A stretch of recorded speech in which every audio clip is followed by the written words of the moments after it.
Whether you keep them in your home or love to see them in theirs, these are the creatures that bring us all together. Reptiles. We're going to be delving into the experiences of reptile lovers from around the block and around the world. This is the Reptile Talk Podcast.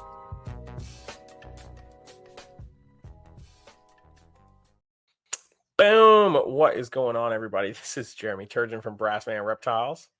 And I'm Rob, and I'm keeping it real. Hey, and Rob's got cool stickers. I do. I got a really cool stag beetle sticker. That's cool. Someone gave me. Where'd you get Pretty that, nice. Rob? It's a secret. I'm kidding. My friends always find really cool stickers, and then they're like, "Hey, I found this for you." I'm like, "Yes, yes. Thank you." I love it. I love that. That's awesome, dude. Heck yeah. Awesome. How you doing? I'm good. I'm tired. It's been tired? Why are you tired? It's just been chaos. It's all been chaos. But it's fine. Getting through first feedings on certain things. Just had that whole Borneo clutch that hatched out. And I'm super stoked about those. I think all but one took their first meals last night. Sweet. So I was super happy about that. They don't really ever have issues taking prey for the most part. So that was good. And then just going through getting ball pythons fed and all that wonderfulness that's involved in ball pythons. And they eat so much easier than the Borneos do. Yeah. Yeah. I will say though, for the most part, ball pythons gave me no issues this year. There was one clutch that gave me any kind of flack. That's still giving me kind of flack is that DG clown clutch. That of course. Could it be any other clutch? Yeah, right. So yeah, I think they've all had a meal, but they've been fed 4 times. So they've all at least had a single meal. Yeah, we're at that stage of the game. So, but it's all good. I mean, it's not like they're drastically losing weight or anything. I'm just kind of like, I'm just waiting it out. I try to keep some live hoppers on hand. So when I see them crawling around during the day, I'm like, oh, you might be hungry. You might be hungry right now. Yeah. Yeah. Throw something in there. And sometimes that's a really good trick to get some of them on board. But yeah, overall, I can't complain. I have some scaleless corn snake stuff that likes to eat every other meal. And I'm like, why you do that? You're why you like, I need you to eat every week, please. Yeah, for real. You are a freaking worm. But you're a corn snake. You need the sustenance, damn it. Yeah, literally. Freaking literally. But what is a breeding season without a little bit of chaos and piggy feeders? So yep. Yeah, but outside of that, things are going well. Yeah, just excited for the rest of the season and what's to come. How about you, Rob? How are things on your end? Oh boy, I just had my second clutch of corn snakes hatch out. Yes. And they all look good. They just came out like between yesterday and today. And I just looked in there to like make sure everybody was out. And one of them is like already orange. Oh, hell yeah. I'll have to send you a picture because, and for people listening who may or may not know, OKD corn snakes, when they're born, usually not very colorful. They're usually pretty brown. Like they're you can see a little bit of color, but not really any. Yeah, overall unimpressive for a little while. Compared to what they turn into, not very interesting looking. Exactly. But this one baby has got an orange streak, like a bright orange streak down its whole front part of its body. And I'm like, oh, well, I might end up keeping that one. That's cool. After it has its first shed, I'll be curious to see how it compares to all the other ones that I hatched out this season, because it is like night and day better than all the rest of them right now. It just came out of the eggs. So that's kind of cool. I like that. And then I got bunch of Borneo stuff that's hatched out that's been cool, and got the baby scrubs are all eating really good. I got one that every single time it comes out like it wants to eat, bites it, wraps it, and then doesn't eat it. Every single time that I offer it food, I'm like, why even come out if you're not going to eat it? I don't understand. But the rest of them are all doing good. Most of those are probably going to be ready to go here in any moment. And whenever I decide to buckle down and take pictures of them and post them, I don't care that much. They might have been ready yesterday, but they probably were ready yesterday. They're probably ready a couple weeks ago, but the thought of trying to message people and blah blah blah on top of all the other stuff I've got going on does not appeal to me at all. And then I've got another maybe 3 weeks until the other clutch of scrub pythons is due to hatch. And I have not opened that box since I put it in the incubator, so I should probably look at it at some point. I put it in there and I was like, it's September, don't even bother. Don't look at it. Don't pretend it doesn't exist. I've been pretending that it doesn't exist. So at some point this week, I'll need to go in there and take a look at it, make sure all the eggs are looking good. And I think the one egg, looked like, as I was walking by, it looked like one of the eggs maybe went bad, but the rest of everything looked pretty good. So I'll take it out this week. How many eggs were in that clutch? 9 or 10, I think. Okay.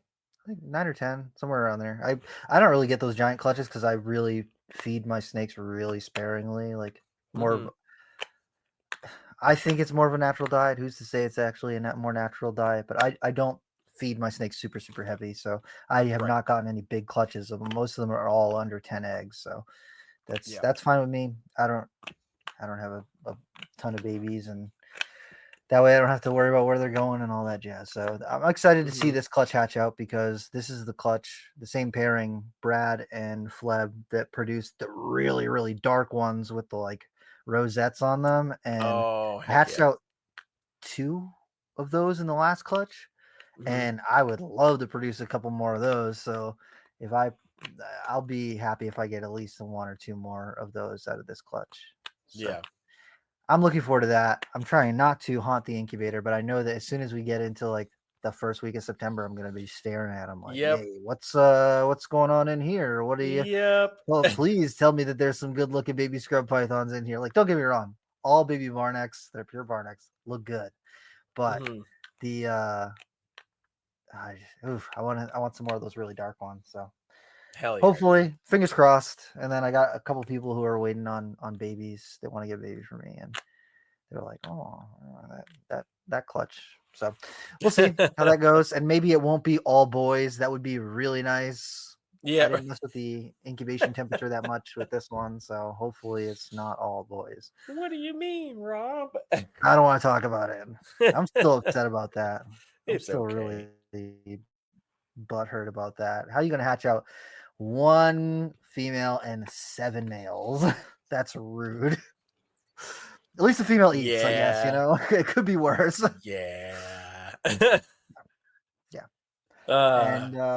I think that's the wrap for my breeding season. I that's most of the stuff that I paired. I think that I might have paired 1 or 2 other snakes, but didn't even get locks on them. And then I got 1 lock from a VPI Super Stripe, and she went last year, so I wasn't super expecting her to go again this year. So whatever. Yeah, that's fair. Hell yeah, dude.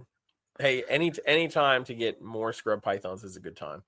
So boom, especially because I got 2 clutches this year. It's not a fluke. I kind of know what I'm doing sometimes. Yeah. I'm on my 4th clutch of scrubs, and I'm like, maybe it wasn't a fluke now. Yeah, he's figured it out. Yeah, he has figured it out, which is epic. So, and I'm stoked to see what's next. Highlands and hopefully Tracy Eye will be next on my list. So hell yeah, we'll see how that goes. The Highlands are all on par to be good for next season, and All-Star, I want to see some babies from him. They're going to be smoking. They're just going to be so nice. Yes. The girls that I got that I'm raising up are also super, super nice looking, and hopefully that those will be some really nice babies. They're probably going to be spicy as hell, but they will they'll be cool. And then the Tracy Eye, the female, is now back on a feed. She goes through these cycles where she's like, she'll eat for a little while, and then she's like, nope, I don't want to eat anymore. And she'll go months without eating. And then all of a sudden she'll be like, oh yeah, I actually do want to eat again. And she's on that eating kick now. And so I'm like, okay, let me just feed the crap out of you. Yeah, right. The last time I fed her, I gave her like 3 small rats. I was like, just take as much as you please. Just eat. Yeah, just right. Eat, just eat. And so I'm hoping that she'll continue on that trend and I can just throw the appropriate amount of weight onto her so that she'll go for this next upcoming season, because I would be so hyped to be able to add my name to the list of people who have done Halmaheras and to be able to see those little guys hatching out. That would be really cool. Yeah, absolutely. And they're set up in my 422 black box cages right now, so I'm hyped about it.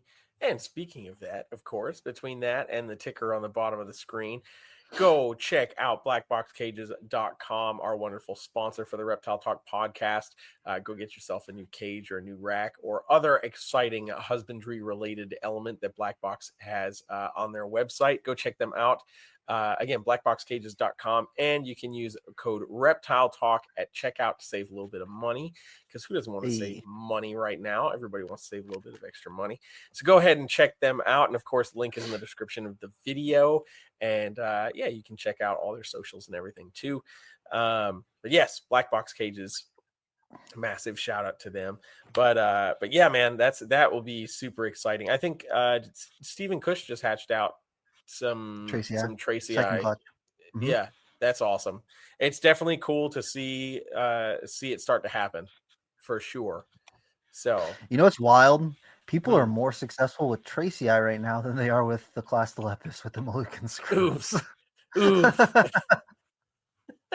That breaks everyone's heart. But yeah, I mean, don't get me wrong, Tracy Eye, incredibly cool, very, very cool, very hard to read.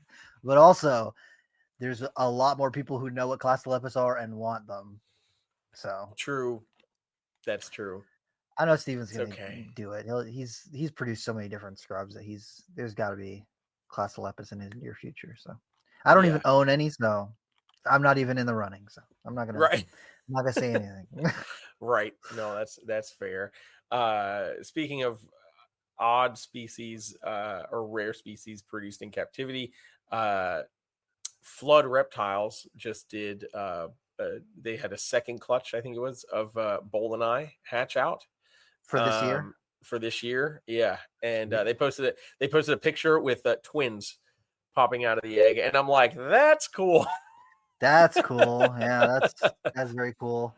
And they've produced a bunch of Bolins now. That must be like their what, 6th, 7th, 8th clutch or something like that. Yeah, something like that. Like that group that they've got is locked in and dialed in. And I mean, I think that's awesome. That's freaking great. Somebody's got to do it. So, but yeah, I just saw that not too long ago, and I was like, huh, that's cool. Baby Bolins are cool. Twins, even cooler. Yes. But hell yeah, dude. So Daytona, dude. Daytona, baby. Let's go. Daytona is always a blast. For those who don't know what Daytona is, the National Reptile Breeders Expo held in Daytona Beach, Florida. It was its 36th year operating, which is crazy. Originally the show was held in Orlando until it outgrew that space, and then it's been at the Daytona Beach, the Oceanside Convention Center for the last, I think, 20 or so years. And it is one of the largest reptile shows in the country. It's certainly one of the biggest shows on the East Coast, if not the biggest show on the East Coast. That's got to be the biggest East Coast show, yeah. Yeah, I think so. And it is a time to be had for sure, if for nothing else, because you're right on the beach. Yeah, and there's certainly there's certainly a plenty of debauchery going on. But you're right on the beach, and reptiles in the ocean. I mean, it doesn't get too much better than that. And because it is such a notable show, people from all over the place are usually in attendance. And this go around was another wonderful example of that. It's always great to see friends from all over the country that fly in for the Daytona show, whether they're just hanging out to come and hang or they're coming to vend. But it was a really, really epic show. I think there was not quite as much species diversity as I think I've seen over the last maybe year or two, but still a very diverse show. I was missing, I forgot the name of the vendor. There's one vendor, I think it was last year. It was either last year or the year before, that had all the Australian dwarf monitors. Like all those the Kimberly Rock monitors and King Gorham and stuff like that. And I was looking out for that because I think those are so freaking cool, but I didn't see it. But regardless, a banger of a show with so much to see, so many cool animals and plants. There were some really wild plant vendors. Did you see the giant jackfruit? I did not. No, dude.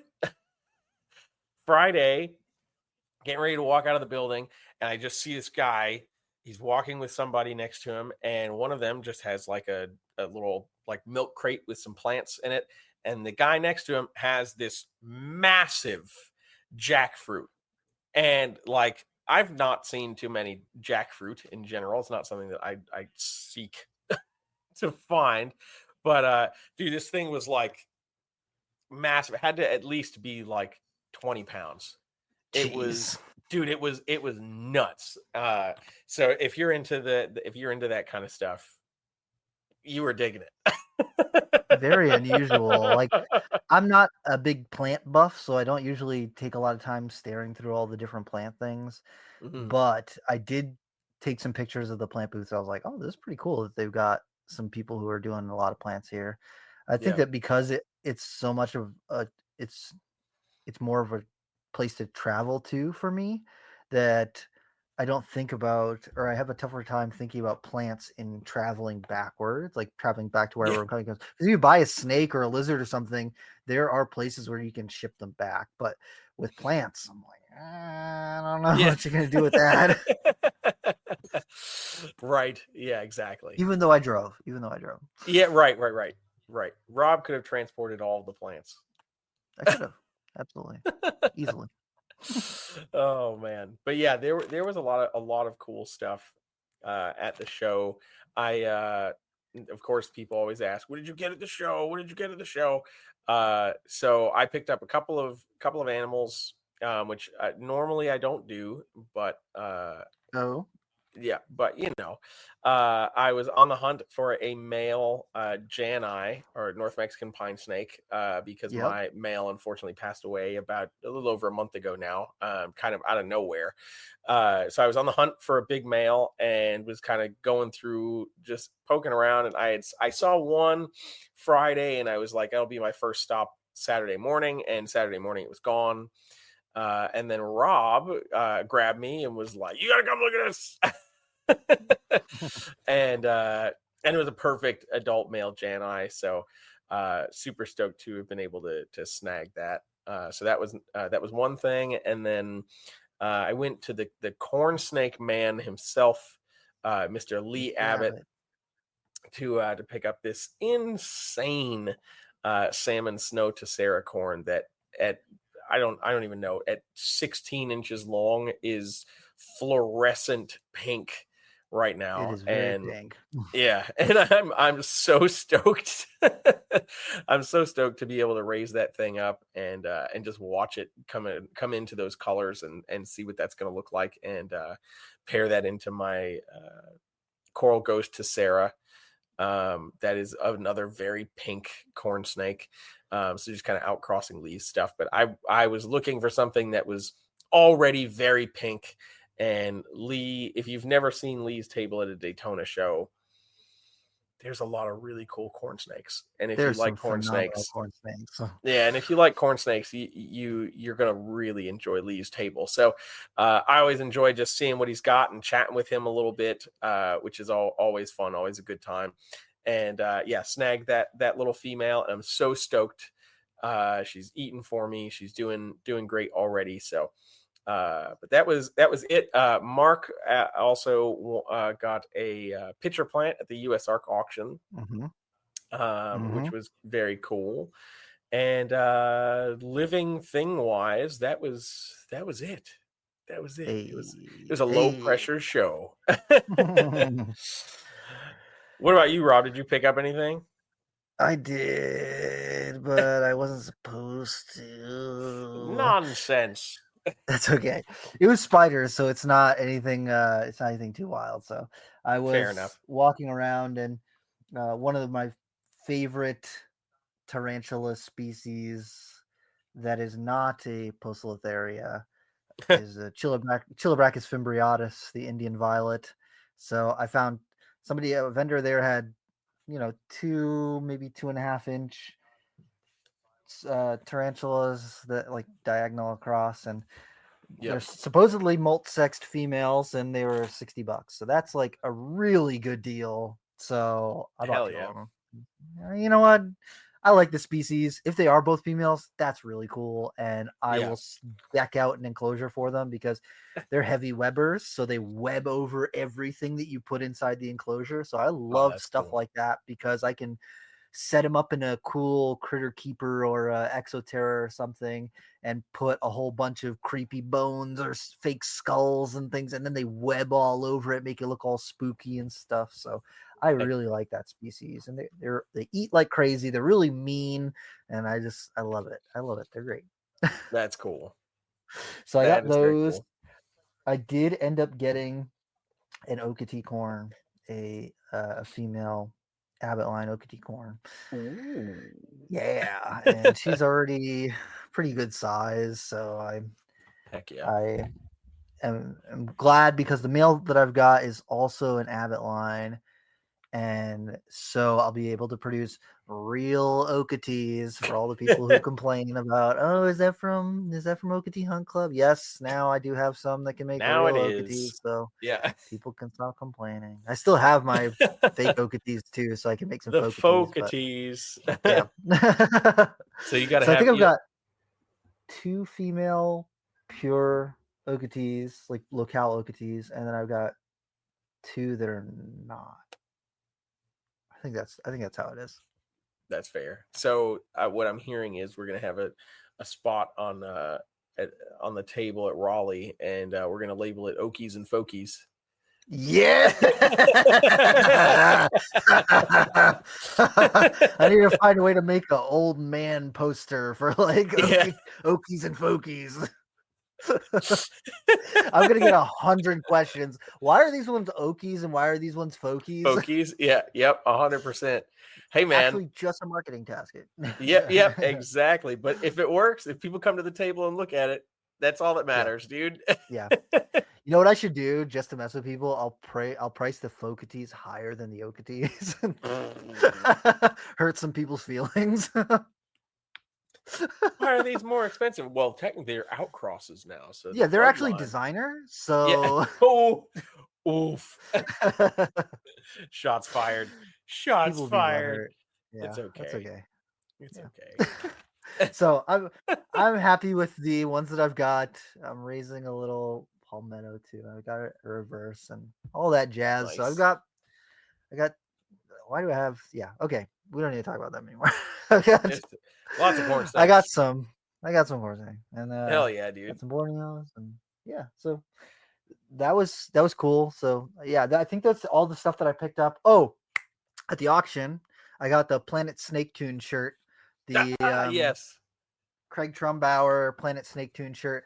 I had commented on his thing on Facebook to try and get one, and I don't know if we ever like lined up because I don't like Facebook Messenger. I don't have it downloaded on my phone, so I don't really be checking my Facebook messages all that much because I use Facebook on browser, and it doesn't let you look at your messages unless you go through all these hoops. And on the Facebook app, they want you to download the Messenger app. Blah blah blah. This is a big soapbox I'm going to get off of, but. I don't know if I had coordinated picking one up from him, and I really wanted one of these Planet Snake Tune things. Planet Snake Tune is something that Craig Trumbauer, he's one of the OGs, one of the founding fathers of modern herpetoculture. Yeah, modern herpetoculture. And he posts on Facebook talking about how, we can get lost in Planet Snake Tune of, oh, I'm working on this project and I'm trying to get these things and I'm picking up this new pickup and I'm getting these racks and building these cages and doing this and doing that. And it's really easy for people to fall into this like Planet Snake Tune of, oh, I'm so hyper focused on this that I forget about friend stuff that I got going on, or taking a break and chilling out for a little bit, or spending time with family. And it's easy to get wrapped up in Ha snake stuff. ha And ha. so he calls it Planet Snake Tune, and he made these shirts. It says Planet Snake Tune on it. And I was like, I need to get one of those. I need, just for my own, like, Yeah. I don't know if I should say that I collect, but I picking up unusual snake and reptile, especially community stuff. So when I saw that, a little tidbit of like snake history things, and even if it means nothing to anybody else, it means something to me. And so when I had just walked into the US Arc auction Saturday night from going out herping, and I was late, and I walk in and they're auctioning off one of these Planet Snake Tune shirts, and it's been signed by Craig, by Keith McPeak, by, a bunch of these, Rob Nimmo, a bunch of these guys and people that I really like look up to, and people who are, pillars in the community.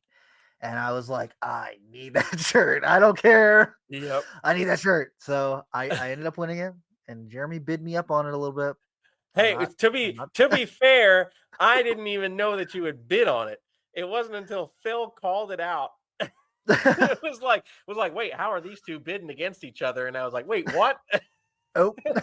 And I looked over and I was like, oh, no, you can have it. You can have it, Rob. Go get it. It's okay. It's okay. It's all going to US Arc. I'm fine with it. Right. So yeah, it was great. I ended up winning it, and it's now it's going to go in a shadow box in my house so that I can have just like a little piece of herp history there. So I'm happy with it. Hell yeah. And that's the only, I think that's the only other thing that I bought in Daytona. I was a good boy. Yay. Yeah, I did a lot of herping, so I spent less time. I don't know if I should say less time, but I spent probably equal amounts of time herping as I did at the actual expo. I think that's fair. I think that's very fair. Yeah. Yeah, I'm here. I did get up because you got to see morning. some cool shit. So I did. I also saw a lot of nothing, but I did see a lot of cool stuff too. There was a couple times where I went out there and saw literally, well, I shouldn't say literally nothing. I just didn't see any snakes. Which the goal for me is always snakes. I'll take other things too if I don't see snakes. But snakes are it. Yes, snakes priority goes to snakes. Yeah. So you got to see some pygmies. Yep, saw 2 pygmy rattlesnakes. Hell yeah. Saw a yellow rat snake. Saw Florida water snake, like a Florida banded water snake. Yep. Saw a corn snake, wild corn snake. That was pretty cool. That's cool. Yep, that's cool. And let's see what else. No, that's miles and miles away. Vinegaroons. Saw some cool spiders, some orb weavers. And we saw an alligator. That was pretty cool. I went out with Alex Agamids. Oh, hell yeah. We saw an alligator and a variety of other things. Hell yeah. And do you remember the younger kid, Cameron, who used to volunteer at Zoo Creatures when he was a little kid? Yeah. So he came to the show, and me and him, he went road cruising with us, and he's the one who found the second pygmy rattlesnake. Oh, that's cool. Yeah, he was like, "Hey, man." So he I don't know how much of this I can talk about. He did a lot of field herping in Florida while we were down there, and he was looking primarily for like invasive stuff. And I was like, "Oh, that's wild." And so he was like, he was just sleeping in his car. I was like, "Dude, come stay in my hotel room. I have an extra bed." Right. So for the people who are listening, this is a young man who used to volunteer at Zoo Creatures, the pet store underneath Nerd, when I was working there, and probably a little bit before then. But when he was 10 years old, he was working scrubs and retics, and he's like a very accomplished, very competent handler, keeper, and herper. He'd come in and he'd be like, "Oh, this weekend I'm going out with my goggles and my snorkel. I'm going snorkeling for snapping turtles." And I'm like, "What?" He just find a swamp someplace, put on his snorkel, and go snorkeling for snapping turtles. He is hardcore, man. And so when he came down, he was like, "Hey, man, I don't want to go herping. Is that like, where do you go?" And I was like, "Okay, like there's a close by place." And he's like, I'm gonna go there right now. It's 2:00 in the morning. I was like, are you sure? Are you sure you're gonna go do that right now? And he found some stuff while he was out there. And I told him the next morning I'm gonna be out there and go herping too with Alex. And he's like, just text me when you get out there and we'll both hit it. So you can go one way, I'll go the other way. And if we find anything, we can meet in the middle. And so we do a couple laps back and forth, and we're not really seeing anything. And me and Alex got out and did a little bit of hiking, and we saw some vinegaroons. And he's really into birds, so he's listening to all the different bird calls and talking about this one and that one. And I'm like, dude, I know nothing about birds at all. So I'm happy that you're hearing things. I'm glad that you're seeing some cool birds. I'm looking for snakes right now. Yep. Yeah. Where's the pygmy? Yeah. Yeah. And so we get back in the car and we're like just about to get going. And Cam calls me and he's like, dude, I got a pygmy rattlesnake. I got a pygmy rattlesnake. You gotta go. It's gonna get off the road. And I'm like, which direction are you in? Are you closer to this end or are you closer to that end? And he's like, I don't know.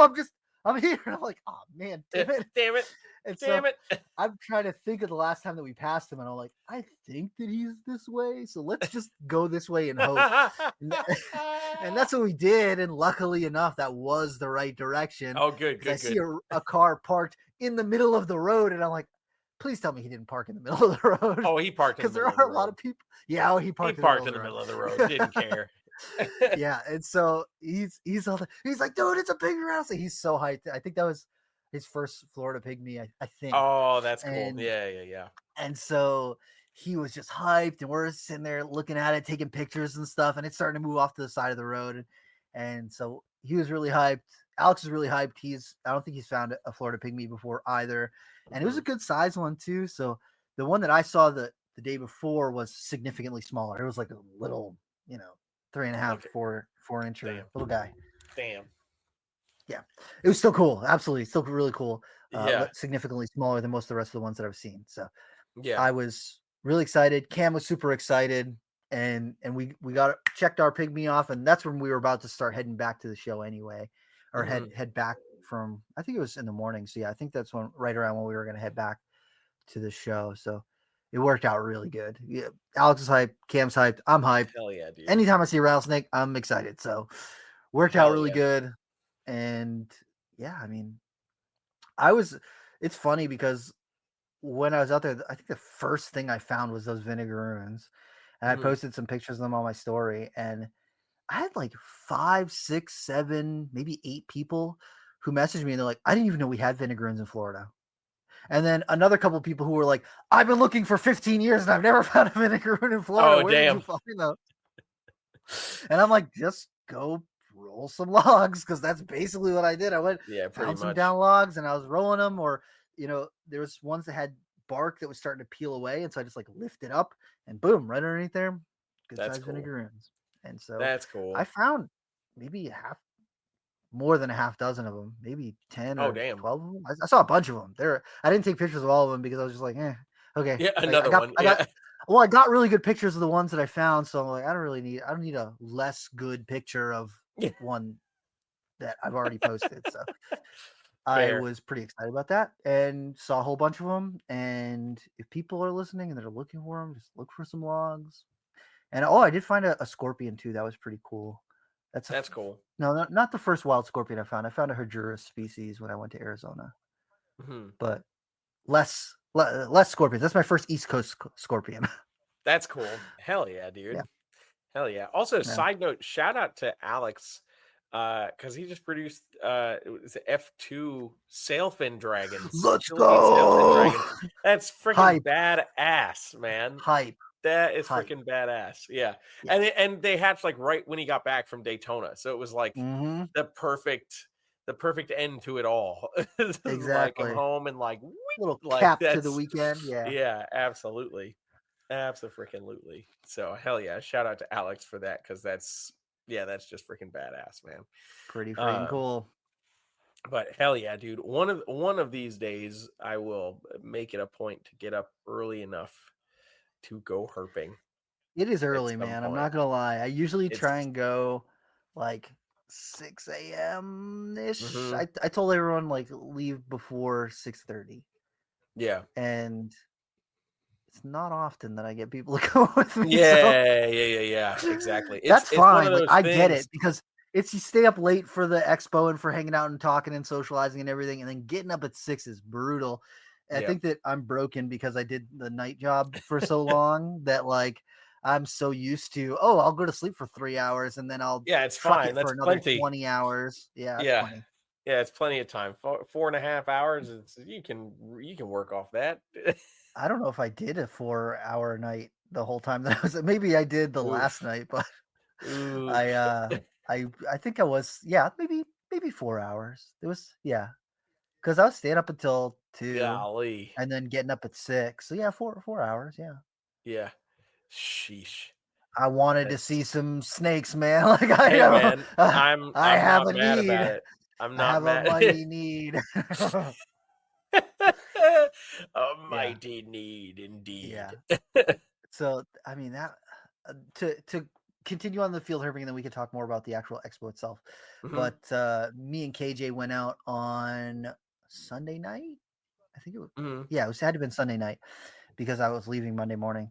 But he was like, what kind of stuff do you want to see? And I was like, well, I haven't found any tricolors yet. So if you got a good Scarlet King place or Oh something like that, yes. let's do that. And he's like, oh yeah, I got a place, or like we usually see a whole bunch of them, and you can usually find some other species around there too. I'm like, okay, cool.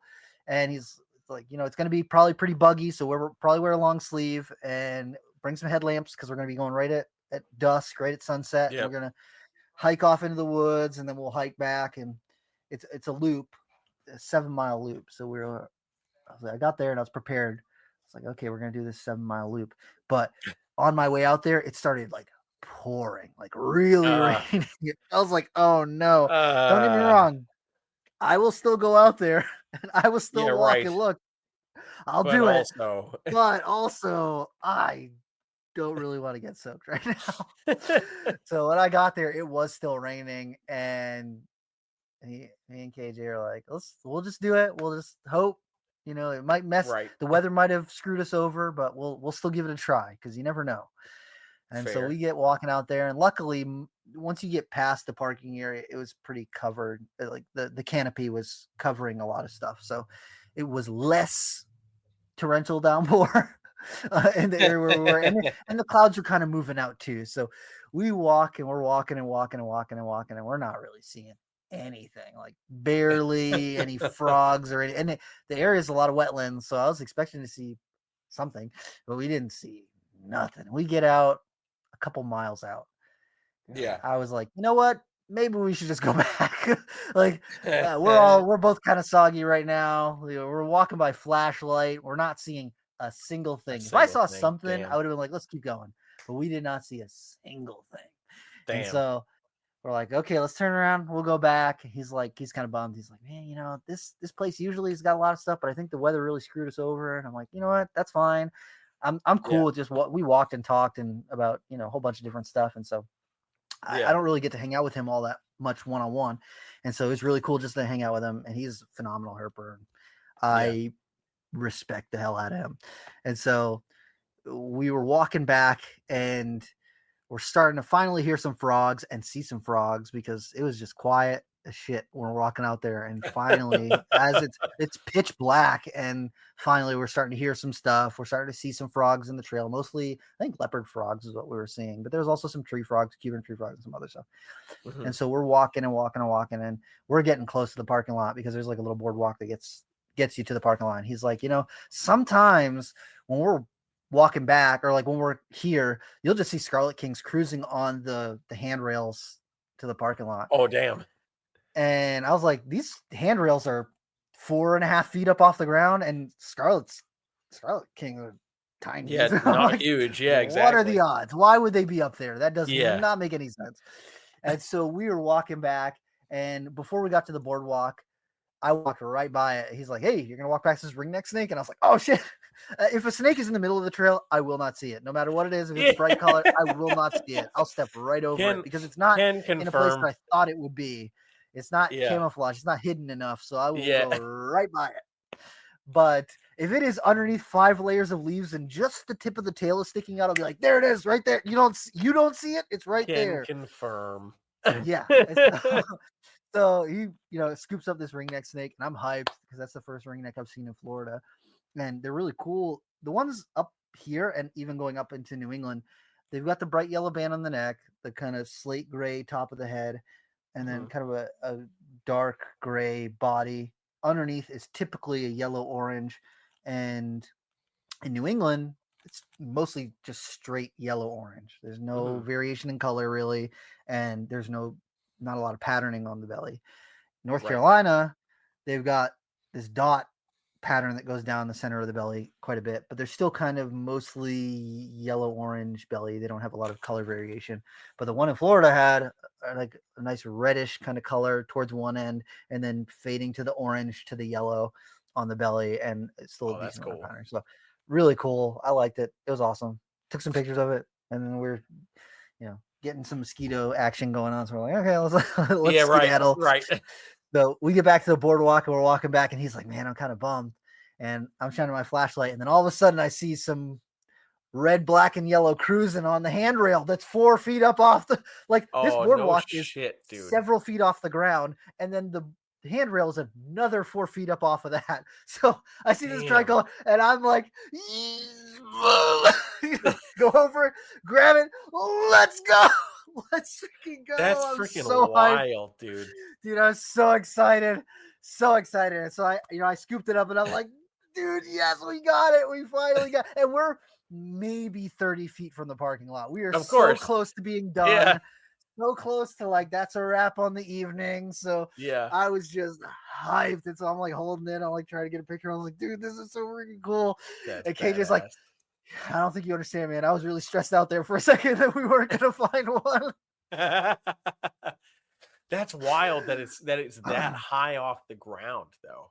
Ridiculous, absolutely ridiculous. Because I think the posts are really smooth, so it had to have climbed off of a tree that was touching the boardwalk for it to get up there. Because everything's so smooth. How would it get up there? It does not make any sense. Right? Yeah. Yeah. Damn. That's crazy. Yeah, that's crazy to be on the handrail like that. I thought you were gonna be like, yeah, I was just crawling across the boardwalk. Then you'd be like, okay, well, I guess I could kind of see that, but no, the added 4 foot height, 3.5-inch handrail. Right. What are you doing up there? Like, what are you doing? I'm testing my eyesight. We're gonna see. We're gonna see how this I guess. Goes. But dude, I was so hyped. Grabbed some pictures of it. Perfect cap to the evening. Hell yeah. We sat with it and took some pictures and hung out for like maybe, I don't know, 5 or 10 minutes. And then I was like, okay, I gotta let it go. And we walked around the parking lot, and we saw tons of frogs in the parking lot and some like invasive house gecko type thing and like a bunch of stuff. So we saw more in the parking lot than we did on the whole trail walk that we did. But that's crazy. It still works out. It was still cool. And that got my tricolor. That's my first Scarlet King, and I was hyped. I'm still hyped. Made a nice ending to my Daytona trip and herping. So I was thrilled. And big shout to KJ. He the man. Hell yeah. KJ really does know the spots. That's for freaking sure. Because I went out with him, God, I don't remember how many years ago it was now. But I was out with him when I found my first Eastern Diamondback. Yeah. Yep. He told me I got to come down so he can take me for a Diamondback spot. But he's like, you're more likely to see him kind of fall, winter, spring. So I'm like, okay, we'll have to do it at a different time. Yep. Yeah. Because I think when I was there, it was like mid to late March November or something. Oh, no, okay. It was fall. Yeah. Yep. Gotcha. But yeah, that was dude. Yeah. Because I don't go out to herp nearly as much. So when I do go out, I'm like, this is gonna be epic. Even if I don't find anything, it's just the fact that I actually had the time to be like, let me go out and at least look. I don't care if I just find a little southern toad. I'm just like, hell yeah, I fucking saw something. Like I don't get to do it enough, so everything's exciting. But yeah, when he was like, oh, dude, we're gonna take you to the spot and find it. Guarantee you will find an Eastern. And I was like, all right. I'm game. Yeah. Damn. So yeah, definitely shout out to KJ for that because he be knowing the spots. That's for sure. I'm envious. I still have not found an Eastern Diamondback. Oh dude. It's literally, I think that it's literally my first TikTok post. It's finding that Eastern Diamondback. Justifiably so. Yeah, absolutely. I'm like, hey, if I'm going to start this thing, let's kick it Might off as with well. something cool. Yeah. Oh gosh. But That's hell yeah, fucking dude. cool. I'm all about it, man. I'm all about it. I'm jelly. Oh gosh. Yeah, that kind of caps my herping. I did herp a lot that weekend. I went out pretty much every morning and most evenings. Damn. To do at least a little bit of herping. Mm-hmm. And you know, it was good. It was good. I needed that because I've not been herping out much in North Carolina this summer because it's either been torrentially downpouring or 110 degrees. And yeah, this summer's been wild, dude. Neither one of those is particularly. And then also we had a lot of flooding in the main places that I went herping. And so those parks are closed. Right. They're like, do not come here. Everything's closed here. And I'm like, uh-oh, that's not good. Yeah, right. Yeah, damn. Damn. No, pass. Pass on the flooding. Yeah. I'm good. I'm good on floods. For real. Definitely good on floods. But regardless. Yeah. But hell yeah, at least you're able to get the fix in Daytona for sure. Exactly. And I found my first wild corn snake, my first wild yellow rat snake, my first wild scarlet king. Vinegaroons, can't beat it. Yeah, hell yeah, dude. I'm envious of finding the wild corn snake. That would be really cool. That's one of those things. Bit the hell out of me. It was not having it. That is definitely one of those things where it's like, it's a species that we're just so used to seeing in captivity. Seeing every time you walk into a pet store, you know, we've kept them for many years, you know, so it's just like, yeah, corn snake, woohoo. But to see one out in the wild is definitely a different experience for sure. So yeah, I'm envious of that. I would love to come across a wild corn snake. And then I would post it and be like, look at this red rat snake, just to make people flustered. I think that's the appropriate term for it right now, but which is fair. Well, so I'll post two pictures. I'll post the wild corn snake and call it the red rat snake, and then a captive corn snake and call it a corn snake.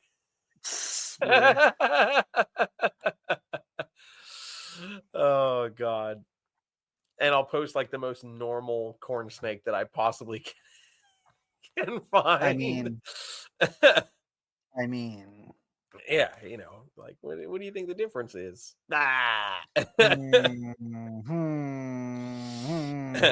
tell you the only difference: the wild one's not het for albino. That you know of. That I know. Yeah. Almost guaranteed that every captive corn snake is at least het for albino.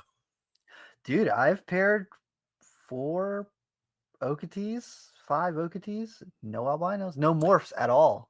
Which is also shocking, but also I feel like Okeetees have been so line bred, even though they have been, of course, they've been outcrossed, you know, through generations. But I feel like that's a project that, unless somebody's specifically going for like the EROs or something like that, you're pretty much just breeding for that look. So you're not trying to throw anything else in the mix. Because ironically, the Tessera scaleless Okeetee that I bred this year proved out to be het albino. And I was like, I wonder where this came from, because it's got all of the right Okeetee colors. Like, it's been line bred for multiple generations to get this specific look. I was not expecting any mutations to pop out. And I'm just like, well, dang it. I mean, it's cool. Don't get me wrong. It's still very cool, you know, but I was like, I really wasn't expecting that. So yeah, I feel like some of those really like line bred project focused animals, I'm more surprised when there's some other recessive that's just kind of like underlying. I'm like, okay, well, at some point when you were outcrossed, there was something floating around. And it survived all these generations just to make this one albino. True. You know, I don't see much anymore. At least maybe, you know, I should qualify this with I don't pay attention to much anymore. Mhm. But one of the things that I used to see all the time that I don't see anymore are candy cane corns. Oh The yeah. like red and white albinos. Mm-hmm. And I haven't seen one in years, probably. Yeah. You know what's hilarious about you saying that is Lee had some on his table. Did he? He I did, completely yeah. missed it, dude. Yeah, I yeah, yeah. was I saw his extreme reverse Oketees, his Yep. Oketees, the pink ones, the pink Mm-hmm. things that you like, one of the ones that you got, Yep. and then the Anery, I don't know if they're charcoal, but the Anery Oketee, the black and Oh, silver yeah, yeah, yeah. one. So That's all I they were on the front of his table. Like if those Anery Oketees are on your right, Yep. like diagonally coming inward, they were right in front from there. Oh. Yeah. Hmm. Yeah. I just Because missed them. and I would have missed him too. Mark's the one that saw them because he was like, Gotcha. candy cane. And I'm like, oh, actually, yeah, those are cool. I have not seen. Yeah, I remember those used to be a very common corn snake morph to see, and I just Yeah. have not seen them anymore. Now, not so much. Yeah. No, that's actually very fair. I don't. Makes you want to look it up. Yeah, right. I don't recall the last time pre Daytona that I actually saw like just legitimate candy cane corns. Because That's so funny. What's that? I just searched candy cane corn snake, and one of the Google pictures that came up is a picture of a candy cane that I posted on Zoo Creatures account. Oh, that's hilarious, dude. That's my hand from 7 years ago. That's hilarious. Like that's funny. But yeah, that is a cool. It's a pretty albino. That high white and red contrast is a really pretty albino. So yeah, that's interesting. I'm surprised you don't see more. Do they stay like that when they get adults or no? I think that one's I don't pretty think nice. They do. Ooh, focus. Oh wow, that is actually really nice. Don't make me get more corn snakes, Rob. I'm like, do I need another corn snake? Yeah, might just happen. That's one of those ones where I wouldn't be able to get a baby. I would have to get like an older one to know that it's going to stay looking like that. Yeah, right. I think a lot of them do kind of orange out as they get older. Yeah. Not us both looking up candy cane corn snakes. Dude, look at that one. Holy moly. That one's phenomenal. Hold on. Oh, focus. Oh, wow. Wow. Okay. All right. Hang on. I'm looking this up. We don't need to go down the rabbit hole. Too late. What's some interesting things that you saw at Too Daytona? late, Rob. Too late. I'm looking at candy cane corns. Yeah. Look, Snake Tune, I'm oh gosh. No, there were quite a few cool snakes that I saw at the show. I'll tell you what was really cool to see was a lot of Barons racers. There were tons. Like a large number of Barons racers, and I was just kind of like, that's interesting. Like, yeah, there was a lot of king rats. Calubra reptiles came over from Europe. Are you kidding me? Yeah. So this is not necessarily Daytona oriented, although he is based in Florida. Ryan Gradney, our buddy down there, just posted scaleless king rats. I think they're European. They're in Europe, and he's working with whoever the breeder is out there to bring them in. But there's a normal and a calico, and they look wild, like wild. Knowing and working with and seeing large king rats, I don't think I want that scaleless. It looks insane, but I'm like, that's gonna be like 7 feet long. Like, ugh. Did he post it on his story? He did post it on his story. Let me see if I can If I can pull it up really quick. Because I yeah. Not a fan, huh? I don't like. Oh, that second one is pretty wild looking. Yes, I think that's the calico thing. Yeah. Like that is just wild. So I just the scaleless thing, and this is not a knock on Kyle, but oh boy, scaleless things for me, not it. right. No, which is fair. Which is fair. I was just like, He damn, that's really cool. he is getting some more of those Uganda rhino vipers in though, and it hurts my heart that I can't Yeah. get them right now. That is my dream snake. Like Heck I would yeah, get rid of dude. almost everything else, like barring the scrubs. I get rid of pretty much everything else so I could get some of those Uganda rhinos. Yeah. No, that's fair. They are incredibly pretty snakes. They are phenomenal. Incredibly pretty. What else was cool at the show? There were a lot of cool things in general at Daytona. The giant earthworm, the burrowing Sicilian. Oh yes, like what the That thing was hell? bananas. Yeah. And then the bunch of slow worms or worm lizards. Yes, That was pretty crazy. that was cool. What else? Did you see Casey Cannon had one of Don Patterson's extreme stonewash Brettles Jags? I did see that. Yeah. That I think that's the first time I've ever seen one in person, and that was a wild looking carpet python. Yeah, very unusual. Yeah, I was very intrigued by that. Definitely not something you see every day. Dude, those high white pied sided red corn snakes. Yes. There was the guy next to Lee's table. He had some silly high white pied corns, and I was so tempted. I was like, I don't need to spend more than what I came to. But there were some wild. Oh yeah, that's cool.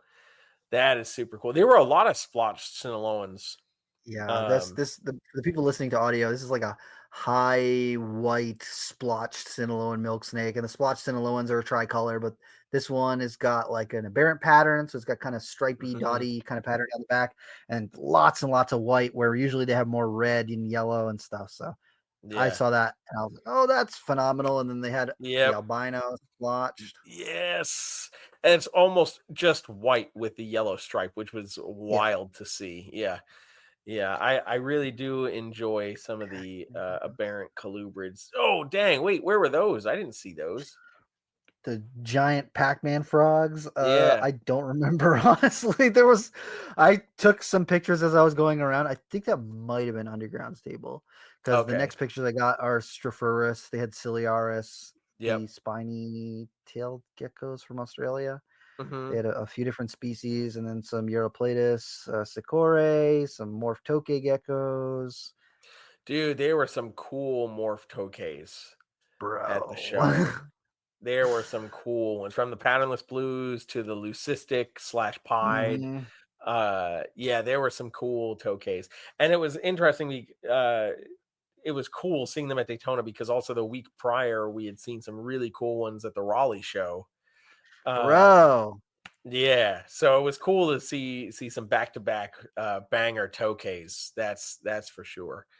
Yeah, speaking of that, shameless plug while we're on the podcast, my next YouTube video drops tomorrow at 10 a.m. and we're highlighting the Raleigh show, and I'm pretty sure I snuck some of that tokay footage into that video, so you can check that out. Yeah, that was just cool to see. It's always cool to see that. Phenomenal. Yeah. Man, what else? There was some cool Cerdidactylus geckos there, which are the bent toe or bowfinger geckos. There was Consabrinus, Pulchellus, Eloc, and one or two other species there. That's my favorite genus of gecko, so I really enjoy when I see those at shows. There was so many different Drymarchon there, bro. Like so many indigos. Oh my god, it's so true, dude. Did you see on Alex Concepcion's table the baby ashy geckos? So talking about Yes. micro geckos. Those stress me out. Dude, so I've never seen them in person. Or Really? actually, no, I'm sorry. I've seen adults in person because Armin's had them at the Pomona show. Yeah. But seeing the babies, I was like, oh my God. I think that's Yeah. a carpenter ant. Like, Yes. Literally, carpenter ants could cut these geckos in half easily. yeah, which is insane. I'm just like, oh, I'm going to terrifying. Squish it. Yes. But My biggest fear. yeah, I think it's just wild to see. It's probably one of, and again, just a shout out to Alex Concepcion from On the Way Exotics. The diversity of reptiles in general. And Alex always has a crazy diverse table. I don't know what the number of species was this year, but last year he had over 100 different species of reptiles at his table, and which was wild. But yeah, to go and see that and then walk into the next room and just see some other like big ass geckos like tokays or anything like that. Oh, dude, those corn snakes. So again, if you're on the audio only, Rob just showed up a picture of a big Okatee corn. A friend of mine, I think it was Matt from Sassabeck, was like, "Did you see the giant male corn snake?" And I was like, "No, what are you talking about?" He's like, "Oh, it's over on Alex's table." Or maybe it wasn't Matt. No, I brought Matt over to it. It was I think I was at Emilio's table from Nightfall Exotics. Yep. And I was like, "No, I haven't seen it." And it was at Alex's table. Eddie Soto was there too, and they're like, "Yeah, you got to look at it. It's massive." And the female's like your average corn snake. And I was like, "What? Come on, man! Like, what the hell?" And then I got over there, and I was like, "Oh my!" Like, oh my Lanta. This is one of the biggest corn snakes I've ever seen in my life. Like, what the hell has happened here? Like, yeah. And then you look at the female, and I'm like, he could eat her, and easily, and nobody would no know. lump. Nobody, right? Yeah, no, nobody would know. It would just be like, "Oh, the corn snake got out." And meanwhile, it's like, no, it's been consumed. Yep. Yeah, absolutely massive. There was that, and then there were those two big ass palmettos. Yep. Yeah, those are big. Yep. Yeah, and they were not nearly as big as that Okatee, but still. No, but they were pretty damn close. I was like, gee, what is it with everybody making their males freaking massive, dude? Like, holy crap, man. Yeah. Holy crap. I mean, I guess if you're beefing them up for hibernation, they're good to go. Like, that is one way to do it. They are good to go. Yeah, that was sheesh. Just freaking nuts. There's some cool Asian rat snakes. They're those cool mandarins we went to see with Alan Booth or Both. Excuse me. So there's always interesting colubrids, I feel like, at that show. What else? Damn. There's always cool turtles. I'm just going through my pictures, like looking. I got Barron's Racer pictures. I got Ridley Eye pictures, Honduran milk snakes, some Spilotes. How about Ben? I'm gonna mess up his name here. Hold on. Ben Grayshaw's herp artwork, where he does the carvings, then he paints them. Yeah. Oh my Lanta, bro. The Tropolaemus laticinctus. Oh yes. I stopped in my tracks because I was like, so nice. That is so phenomenal. It looks so lifelike. Yeah. At a fair distance. It's very convincing. Right. He had the full size Bolin's python. He had the Amazonian milk frogs that were so cool. He has some amazing work. Green tree python. Yeah, he makes some amazing pieces. The attention to detail is insane. Maculinus. Oh yeah, yep, I saw that one. That was cool. Phenomenal. Yeah. Yep, I'm all for it, dude. I am all for it. Rugosus. Oh yeah, they're so alien looking. I think that somebody I know got this too. I watched someone buy it, and I was like, "Oh hell yeah, you gotta get that," because that's cool. That's a species that I've had an eye on for I don't know 9 or 10 years or something, but I just have not pulled the trigger on it because I'm like, I don't really need more geckos. Nonsense. Yeah, listen now. If I'm getting any more geckos, it's gonna be Cerdidactylus geckos because they're already in the wheelhouse. That's fair. And so but I saw that and I was like, man, those things are really cool. And there was a citronella dart frogs, and there's a Bell's lace monitor, and man, there's so many cool animals at the show. There's so many different things. Oh, Jason Hood with the Spilotes, dude, the Mexicanus, and the striped ones. Kill me. They're so good. Yeah, those were freaking mint. So good. Those are freaking mint. Because they look insane as babies, and they still look ridiculously cool as adults. So it's like, yeah, that's cool. Hold on. I know that I've got at least one picture of those Spilotes in here. Yeah. Little striped Mexicanus. Sheesh, oh hell yeah, look at dude. how yellow, black, and it's just phenomenal. Everything about it is so nice. And then right next to the normal ones, there's just as nice. So hell yeah, phenomenal looking. Top 20 coolest snakes in the world to me. Just so incredible looking. And Jason Hood has just been doing it up. And then Tom Kogan was there, dude, with the Bismarck ring pythons and the rough scale pythons. Some smoking stuff. Some absolutely smoking stuff. I got a really good picture of that rough scale python. Oh, really? Phenomenal. Look at the eye on it. It's just crazy. Oh, dude. Yeah, rough scale pythons are badass. Ugh. Pretty cool. And then the Bismarck rings, phenomenal.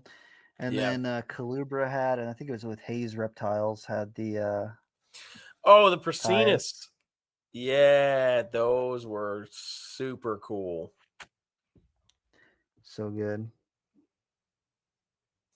So good. Those were super cool. Yeah. Yep. It's like shows like that whenever I like, because occasionally you hear people or you see people online, it was a fun show. It was all ball pythons and crested geckos, and I'm like, do you guys not look? Did you not look? Did you not see the Jamaican boa, bro? The Jamaican boa was awesome. There was so much diversity at the show. It was absolutely insane. Yes, it was so good. So good. Yeah. So many cool things. I'm here for it. These are the things that make Daytona fun. Yes. Yeah. Like, don't get me wrong. It was also really cool seeing so many cool people. Alex, Panda's Fauna was hanging out. Oh yeah. Stephen Cush was hanging out. Yep. Brooke was hanging out. We got Muscle Snakes, Renee hanging out. We got, dude, there's so many. All the THN people. Oh yeah, always good to see everybody. Yeah. Dominique DeFalco was hanging out. Yep. Trying to think. Keith McPee, Craig Trumbauer. It's so there's so many cool people there. It's just it was awesome. It's so good. And some people who I only get to see at Daytona, and people from all over the country. And I love Daytona for that, because if you ever get reptiled out, you can go sit at the beach or at the pool, and the hotel right across the street. This is the first time that I've ever stayed at the Hilton. Mm-hmm. I'm never staying anywhere else. It is so much easier if I'm just halfway through the day and I'm like, and I want to take a nap. Oh, but I got to walk 2, 3, 4 blocks to go do that. Oh no, it's right across the street. I'm going to walk right in the door, take an elevator, take a nap. I did that a couple times. I was, and just having everything right there. The IHOP's a little walk away. That's okay. That's fine. It's not too bad. Like a 5-minute walk, because we were Yeah. at the Regency, which is I think I literally stayed like there last right. time. Yeah, which is like right across from the IHOP or something. So Mhm. yeah, it's not too bad of a walk. Thank goodness. Yeah. But just having it be right there. I think that one of the things that I'm going to do this year is I'm going to book for next year immediately as soon as I can. Like I'll probably look next week or something. As soon as they announce dates for next year's Daytona, I'm going to book the hotel, because I hate this about the Hilton, but also it kind of works out that when you book, you don't have to put any money down at all. You don't put anything. So you just pay when you get there, which I kind of hate, because I would rather just pay for it and not Just have to pay up worry front. about saving the money.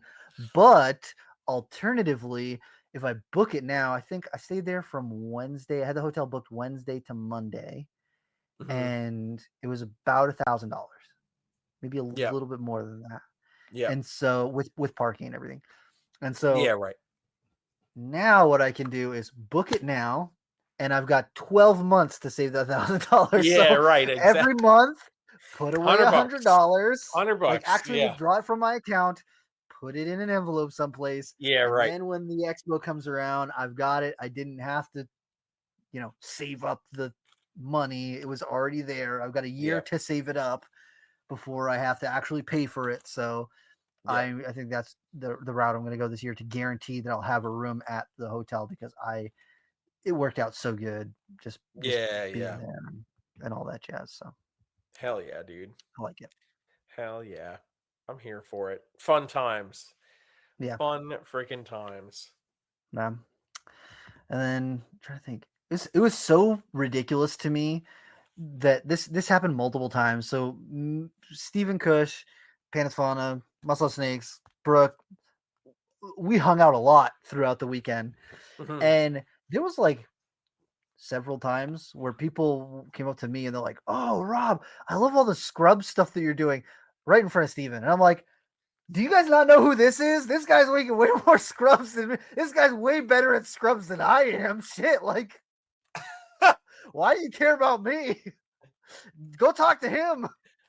That's hilarious, actually. It was so, like, to me, it was silly, because there was a couple people who were like, "Oh, like, I don't know who you are," and I'm like, how do you know who I am, but you don't know who he is? Because he's got way more scrubs. He's doing way better with scrubs than I am. Like, you guys need to follow Steven, because if you want to get a scrub, you're more likely to be able to get it from him than you get one from me. Right. That is hilarious. And I always, whenever people message me, they're like, "Oh, I really want to get a scrub python," I'm like, "Please go talk to Steven." And then they're like, "Also, you can go talk to TJ Chambers now." And there's like a couple other people that are like, "Okay, I'm not selling any right now, but go talk to them, because I want to make sure that they." Oh, hold on. No, you're good. I was gonna wait till you were done to tell you your camera went down. Oh no, hold on. I'll be right back. Hold on. You're good. Oh man, that is always really interesting when that kind of stuff happens, though, where people will be like, "Oh man, I love what you're doing with blah blah blah," and you're like, "Do you know who so and so is?" And they say no, and you're like, "Wait, hang on, this doesn't make any sense." Okay. Hey, welcome back. I was just like, you guys need to follow Steven if you're not already, because if you are interested in scrub things, he is the scrub guy. He's the guy. Yeah, exactly. Yeah, I am not. I do consider myself a scrub person, but I am not anywhere near the level that Steven's doing with his scrubs. He's got way more. He's bred so many more than I produced. And, mad kudos to him. If you're not following him on Instagram, follow him, Scrub Shepherd. Check out his YouTube channel. He posts some really great videos on scrub pythons and a bunch of the other species that he's working with. And hell yeah, all the accolades to that young man. He's doing phenomenal things. It took me so much longer to do anything with scrub pythons. I feel like I finally have them dialed in pretty well, but I am not at the level that Steven's doing with scrubs. So I always encourage people, hey, if you are interested in scrub pythons, you should definitely check out Steven's stuff because he's got some phenomenal animals and he is very consistently producing things and is a very proficient breeder. So it was silly to me because people would be like, "Oh, Rob, I love all the stuff that you're doing with scrubs." And like, you're saying that in front of someone who is way better at scrub pythons. I don't think you understand. Oof. Yeah. But I would just introduce him. I'm like, hey, you should meet Steven because he really does. Like, I do some scrub things. He really does scrub pythons. Right. And if you want to learn way more about scrub pythons than you're going to learn from me, you should check out his stuff. And so it was just silly. It was funny. And but it was cool. It was a great expo. It was a really fun time. And we went to St. Augustine Alligator Farm. That shit was lit. Oh yeah, so hell fun. Yeah, dude. So good. I love that. It was a lot of fun. So. Hell yeah. Add that as a little aside. We all ended up going because I posted that I was going there, and then Alex Pandas Fauna messaged me. He's like, "Yo, we're going tomorrow too." I was like, "Yes," because I'm fine going by myself and like going and doing stuff like that alone. But when he messaged me, I was like, "Oh shit, it's a gang going." So, yeah, it's gonna be a fun time. Yeah, type shit. He's just hanging out. So, and then Steven had a really good taco place close by that he'd been to before, and we all went and got food there afterwards, and it was so good. Nice. So hell yeah, it was lit. It was a really good time. I had a blast hanging out with those guys and gals, and it was just a really good time. Love it. Yes. Hell yeah. Yes, dude. yes. I'm all for it. And I didn't buy 100 new things. True. That is true. I've been better about not spending money recently. So yeah. No, that's fair. Same. I think this is the first expo in a little while that I've ended up coming home with new animals purchased. Last handful of shows has been anytime I've purchased something, it's been more like a dry good or something. Mine has been spiders. I've been on a little bit of spider kick recently, and so I've been well, here's the deal. I had a lot of spiders before I moved, and I got rid of all of them. Right. I had almost nothing, and we got to build it back up. Yes, because I thoroughly enjoy tarantulas, and so I have a handful of tarantulas again. So I'm very happy with that. There you go. Nothing wrong with that. Exactly. Hell yeah, I'm going to keep telling myself that. Yeah, right. Right, exactly. Hey man, between now and next Daytona, you can figure out what other species of tarantulas you might need to add. So it's fine. It's perfect. It's wonderful. The annual tarantula pilgrimage. What species I need. There you go, dude. There you go. You'll have it all locked in. It'll be great. It's wonderful. Yeah. Well, since they banned scrub pythons at Daytona, it's like I'm not going there to get scrubs. So yeah, right. I mean, technically, you can have Clastolepis there, so you can get Moluccans there, you can get Halmaheras, you can get Tracii, and you can get Nauta, the Tannenbars. There was a Tannenbar at the show. Oh, was there? Oh, yeah. I remember you mentioning that. Yeah. Yep. That's cool. You got to find the loopholes where you can get them. Yeah, I guess. My thing is I wouldn't trust a wildlife officer to know their butt from a hole in the ground, so I'd be very, very scared owning one of those because if they can bolt gun a boa constrictor thinking it's a Burmese python, ooh, yikes! How disastrously bad at your job do you have to be? Yikes. How low can you go? Hey, how low? For real. Oof. I have people who know nothing about snakes talk to me about that. Like, I've been making some friends outside of the reptile community recently, and a couple of them were like, "Oh man, I saw this horrible video where these officers bolt gunned the wrong something about $100,000 snake," and I was like, "Oh yeah, you heard about that? It was bad. It was really bad. It was really bad. They were very incompetent." Yeah. Oof. So, good job. Good job. Yeah. That's the thing. Living in Florida, I would be even if I had legal scrubs, like if I just kept Halmaheras, I would still be terrified that they would not be able to tell that it's not a scrub that's banned and absolutely have them pull some shenanigans. Oh no, we are confiscating this. Like, no. I'd be worried that they would kill it. I'd be like, oh, that's not Yeah. That's not what we're doing here. That's not what we're going to do. So get the out. Oof. Yeah. Yep. On that note. Bro. Oh, God. Well, as we round it out, man, Daytona was a blast. If you missed the show, if you've never been to a Daytona, strongly recommend that you make an effort to get to a Daytona show sooner rather than later. It's once a year. Double it as a vacation. You're right on the beach. There's so much to do within an hour and a half of Daytona Beach.